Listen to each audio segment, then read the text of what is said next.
Reconnaître une situation de proportionnalité. Une situation de proportionnalité donne lieu à des rapports ou à des taux équivalents. Ayez ça en tête lorsque vous avez une table de valeurs.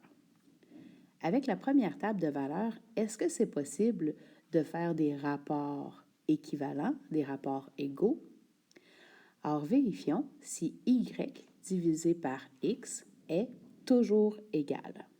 Le premier rapport que je vais faire est 17,50 sur 1.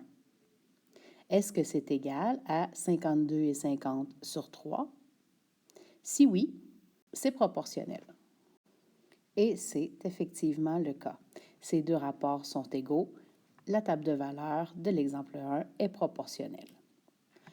Pour ce qui est de la deuxième, est-ce qu'on peut faire des rapports égaux? Est-ce que y sur x est toujours constant? Je prends comme premier rapport 6 sur 5, comme deuxième, 12 sur 10. Est-ce que ces deux rapports sont égaux? Eh oui, alors cette situation est aussi proportionnelle. La façon qui fonctionnera toujours pour savoir si une table de valeurs est proportionnelle, c'est de savoir si les rapports sont égaux. Donc, si vous êtes capable d'écrire des y sur x qui seront toujours égaux. Remarquez que parfois, vous aurez aussi dans votre table de valeurs le couple 0,0.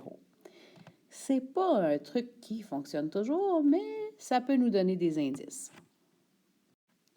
Maintenant, comment faire dans un graphique pour savoir si la situation est proportionnelle?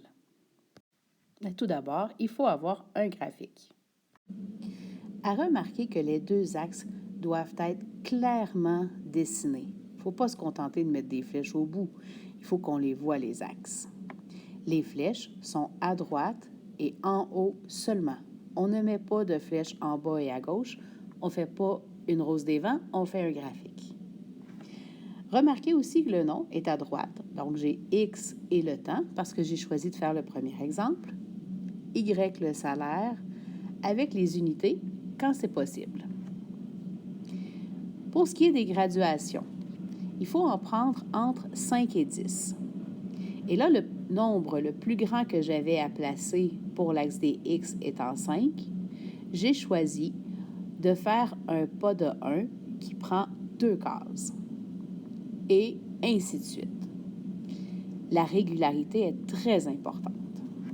Pour les Y, le nombre le plus grand que j'avais à placer était de 87,5. Mon pas ici, pour une case, est donc de 10.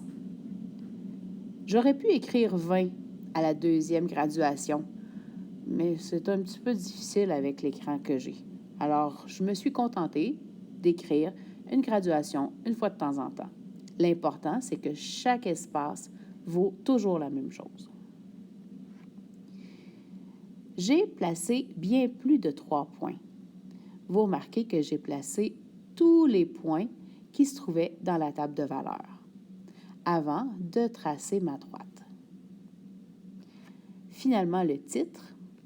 Le titre sera toujours écrit de la même façon. Y selon X. Si votre graphique est une droite qui passe par l'origine, vous avez une situation proportionnelle.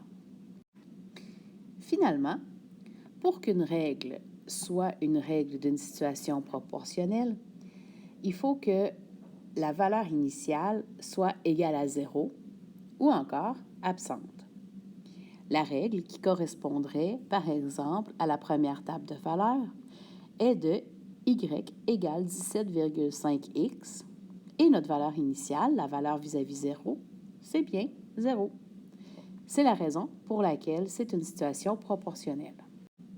Vous apprendrez dans le chapitre 7 comment trouver ces règles.